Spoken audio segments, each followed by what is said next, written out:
Welcome to Pindar Poetry. We hope you learned something new. In this video, I will explain how to get Yahoo Finance data into Google Sheets. First, navigate to Yahoo Finance and locate the specific page for the stock or financial data you wish to import. Copy the exact URL from your browser's address bar. Next, open a new or existing Google Sheet. Choose the cell where you want the imported data to begin. We'll then use a simple function to pull this information directly into your sheet, making financial tracking much easier. The importML function is perfect for extracting data presented in tables or lists on a web page. You'll need the URL, the query type, either table or list, and the index number of the specific table or list you want.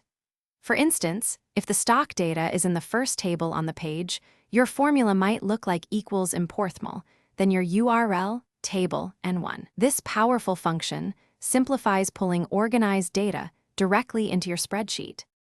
For more advanced data extraction, especially if Yahoo Finance offers direct links to CSV or TSV files, the import data function is your best friend. This function requires a URL that points directly to a raw data file, not a regular web page. It's incredibly useful for importing large, comma-separated, or tab-separated datasets, giving you precise control over the financial information you bring into your Google Sheet. If your data isn't appearing, first double-check that your Yahoo Finance URL is accurate and publicly accessible. Sometimes, the table or list index might be incorrect, so try adjusting that number. Remember, web page structures can change, which might require updating your formula. Also, make meal prep easy with these leak-proof containers.